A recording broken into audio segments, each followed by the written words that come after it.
My dad works in B2B marketing. He came by my school for career day and said he was a big ROAS man. Then he told everyone how much he loved calculating his return on ad spend.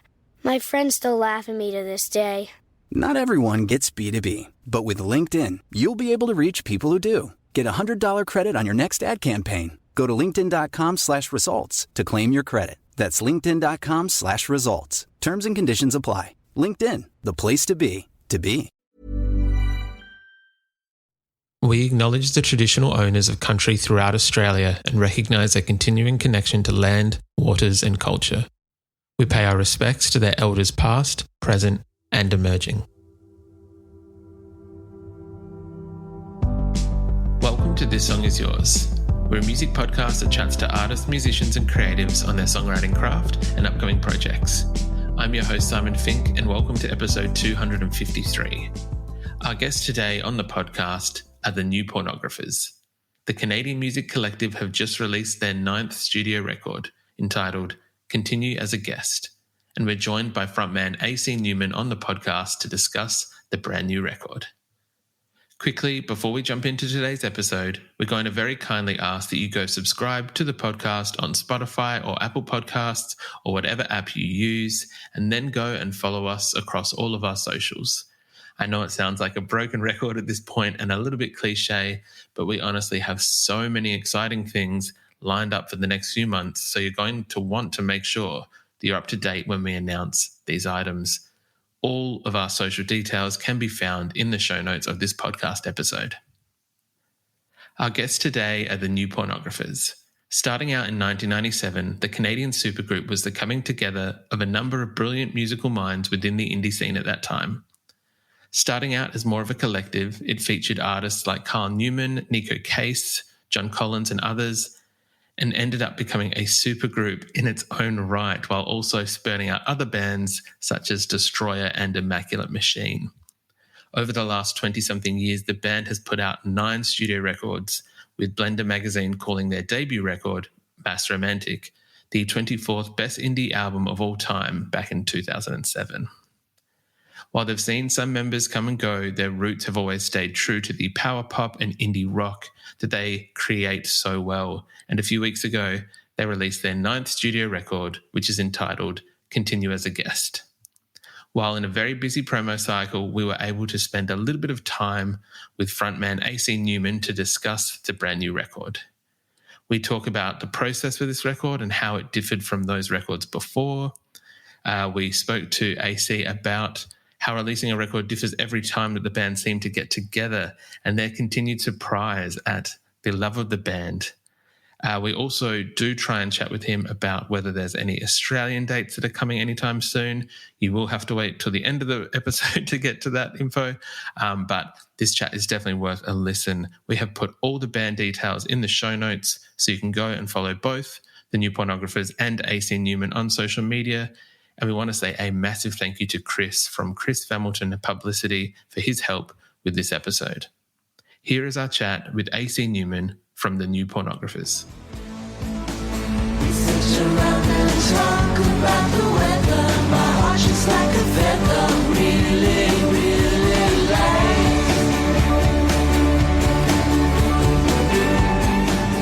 light. I did a thing for Spin magazine where they wanted me to talk about a record that got unfairly treated. And so I talked about Some Loud Thunder by Clap Your Hands, Say Yeah. And I was just talking about how, being a fair weather fan and, how sometimes a record's great, but it doesn't click for some weird reason. But anyways, it posted. And then people start writing to me. Like I posted it on Twitter and people start asking me questions about it on Twitter. And I'm thinking, this isn't interactive, Like when I was reading Rolling Stone magazine when I was a teenager, I didn't get to write everybody in the article and ask follow-up questions or ask them like, why did you say that? It's like, no, that's done. The interview's finished. He posted it. Like, I'm not talking to you about it. Exactly. It is not what is it? It's almost like it's not a discussion or a discourse. It is just an opinion that is then ended. Yeah. And it's but I mean, it's my own fault for being there to see it. I have to remember, because it's very easy, but it's so, but sometimes you just want to go on Twitter and see what's happening, but then you realize, oh wait, I'm being inundated by people I don't really want to talk to. So I guess I should leave. It's like going to a party. I guess it's like going to a party. Some parties are fun. Sometimes the wrong people just start talking to you, and you say, "Okay, I'm leaving." Yeah, I can't exactly. do this. Very quickly, before we go any further, I just want to say welcome to Carl Newman from the new Pornographers to This Song Is Yours. Carl, thank you very much for joining us on the podcast today. Thanks for having me. My absolute pleasure. We've already kind of gotten into the conversation before we've done the intros, but we are here to talk about a brand new Pornographers record, Continue as a Guest. And getting into it kind of already is that, from my understanding, the themes of this record do kind of deal with what we've been discussing in terms of this odd living online kind of post-pandemic life of what is almost becoming everyone's new norm. Yeah, I think it is. Also, like the idea of being isolated and asking yourself, like, how much do you like it? Like, if you're a kind of introverted person, sometimes there are points where I thought, I like this. I like being in my own little world, and and I think, maybe this is an okay way to live. But I don't, without the illness, without people dying. I think it was hard to write anything in the last few years and not have that be something that's on your mind, and just the isolation and the way that the only way we had to connect with people was online, which I did not like that much. For someone who is in an indie band that is like known for being a collective and like a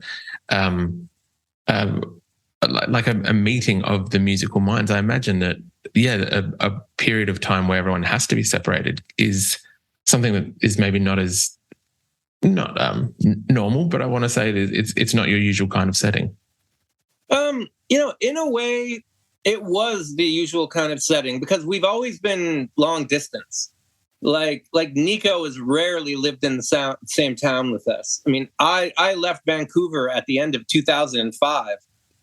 So I've been in upstate New York, and so we've always been kind of long distance. So I think recording during the pandemic was easier for us than it was for most people. Like we've always been used to just trying to like book it when we can. Like our drummer was visiting family in New Hampshire, and I said, you're close. Let's go into a studio for 2 days. And I didn't even know what I was recording. I just thought, I've got songs I'm working on. Just drum on as many songs as you can in 2 days, and let's see where we get to. And that's how we've always done it. And Nico lives about 5 hours from me, and she was one of the few people we saw during the pandemic. So ironically, I feel like I saw more of Nico than I do in regular times. It's very strange. Like I'd go up to her place or she'd come here. That was definitely, there was definitely some irony there.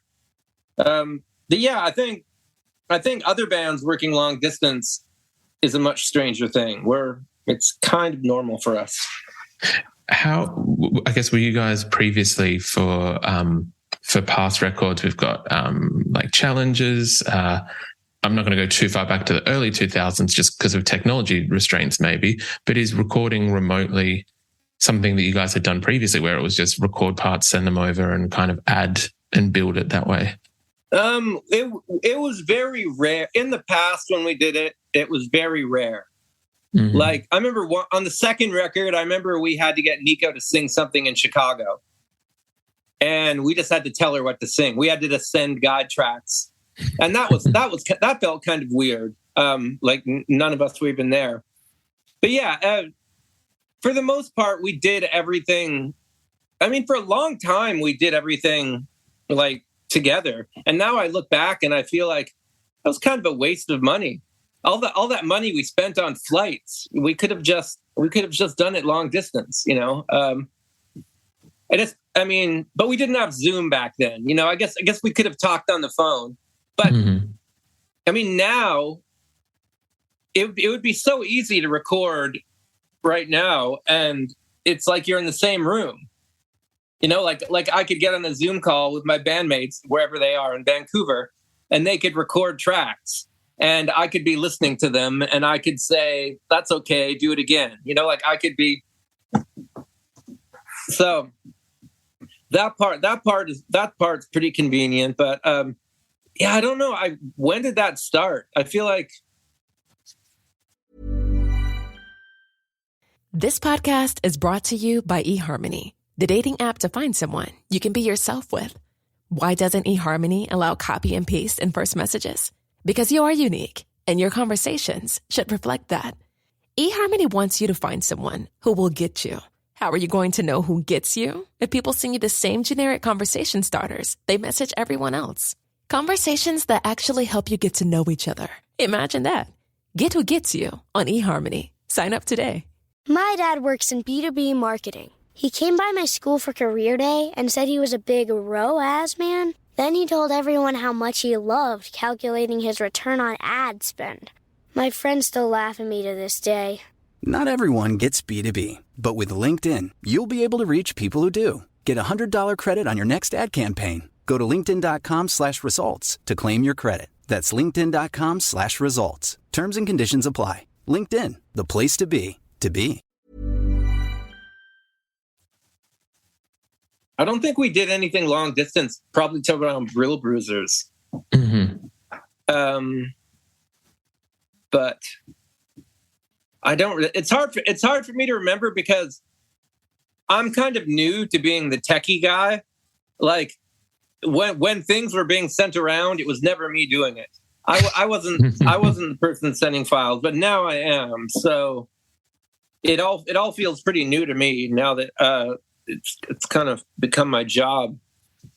But yeah, I'm glad we can. It's not ideal, but it's a good way just to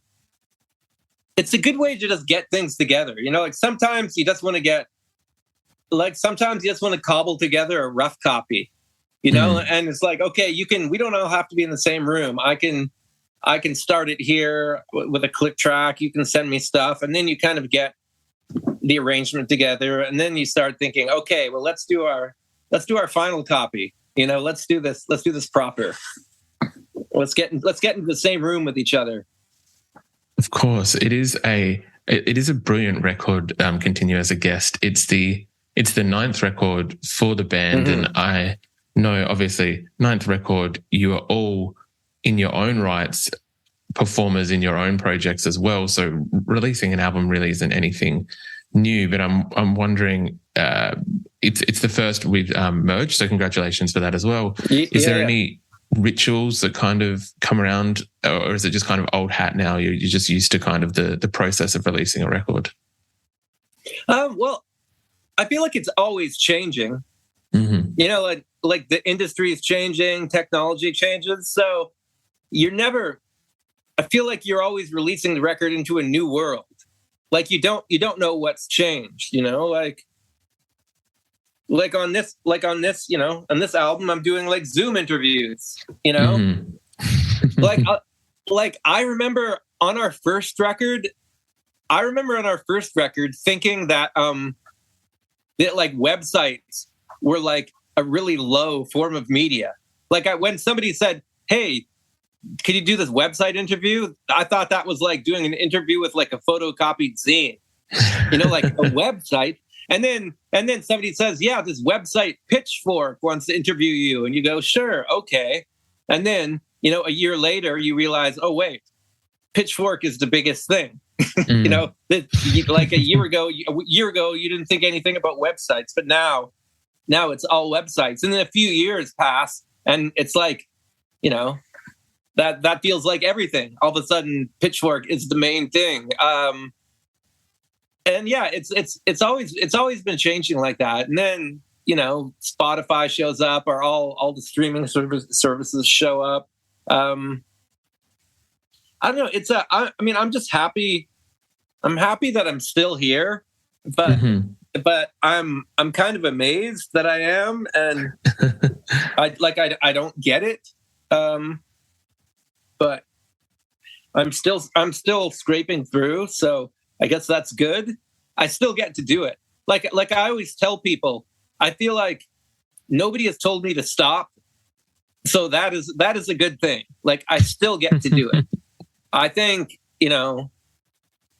however many tickets or records we sell, yeah, that matters. But I feel like if I still get to do it, then I'm still in the game, then I'm gonna take that as a win. 100%.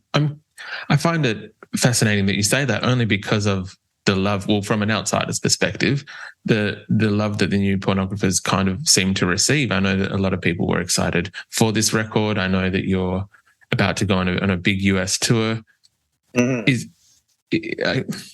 guess with each album that comes out, is there a surprise that people are still coming out? I know that you just said that then, but I find it a fascinating kind of thought. There always has been. It's always been shocking, and it has kind of gone in waves. Like it's not like there have been times where, like, we're on the way up, and then you'd go to a city and it's like, oh, we had a lot less people this show. But then you put out another record and it's like, oh, we had a bunch of, the show was bigger again. So it kind of goes up and down. But again, yeah, I'm just happy that we get to keep doing it. And I have to remind myself, like, it's been 22 years. It's been 22 years since our first record came out. So it's amazing to still be going 22 years later, like, like I just feel like, again, it feels like a win to keep doing it. And it's like, okay, are we as popular as we were in 2006? Like, I don't think so. But at the same time, that's not how it works for most bands. You have waves, and sometimes you're more popular than others. But I'm always impressed every time I go anywhere. I should be used to it, but I'm impressed when people are there. I keep wondering when the show's going to happen, where we just step on stage and nobody's there, and I'll go, well, it finally happened. But no, it's, yeah, I'm happy. And sometimes, especially during the pandemic, when you're spending so much time alone, well, not completely alone, I was with my family, but sometimes I would forget what I do for a living. Like, I would always be working on music, but that felt like, oh, that's just what I do. I just work on music. But then you put out records and you go on stage, and you're reminded, like, oh, this is what I do. Like, 'cause you forget, like, you take a break and you forget that, oh, right, this is my job. 100%. I'm curious. I wanted to I guess talk about a little bit of the songwriting from the record and what you've touched on and what we've spoken about that kind of thought of the after effects of the pandemic. Is that what Bottle Episodes is about? That kind of being quite insular and not really, not forgetting, but just being in that your own little world of kind of your own space and not having that conscious knowledge of what's going on outside. Yeah. I think it definitely is. I think it was a very. I think I'm trying to communicate something very ambivalent in that song. Is that, yeah, like a lot of days did feel like these weird little self-contained bottle episodes, or maybe like an entire year felt like a self-contained bottle episode where we stayed on the same little, we barely left our property. We just stayed at home. And yeah, and like I said before, I didn't I wasn't sure. I kind of liked it.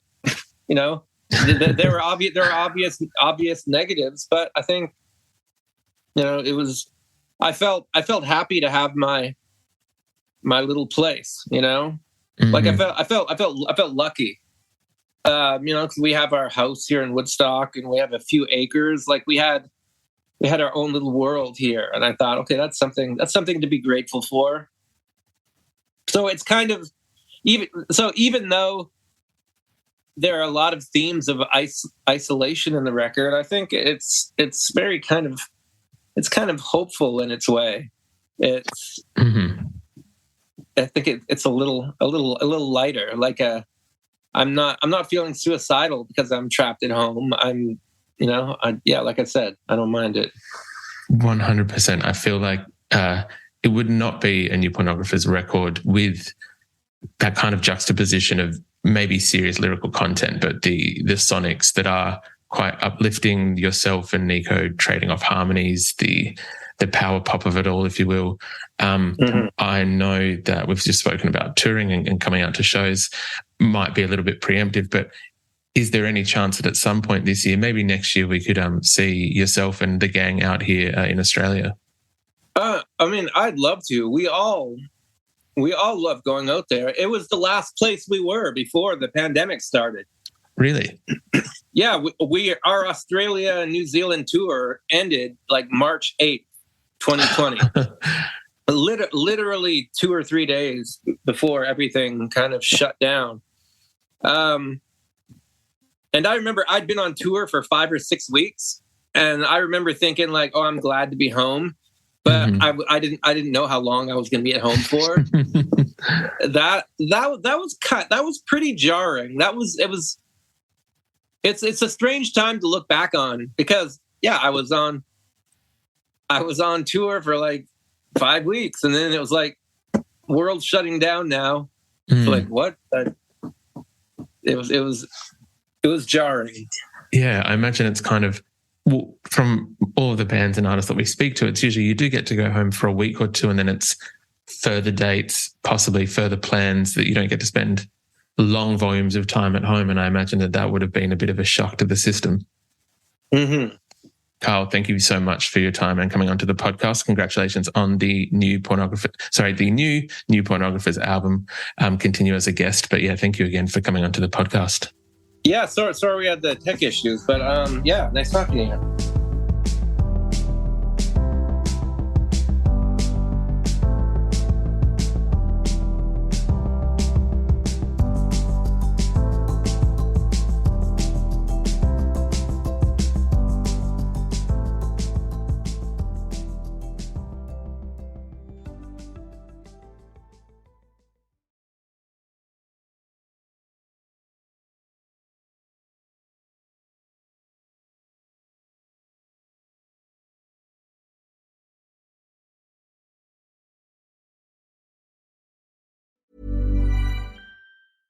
Never sleep hot again with Bowl and Branch's best-selling naturally cooling sheets. They feel super crisp and cool to the touch and are expertly designed for enhanced breathability so you don't overheat at night. Start getting your best night's sleep this summer with cooling sheets made with the highest quality materials. Try Bowl and Branch with a 30-night worry-free guarantee. Plus, get 15% off and free shipping on your first set of sheets at bowlandbranch.com with code BUTTERY. Exclusions apply. See site for details.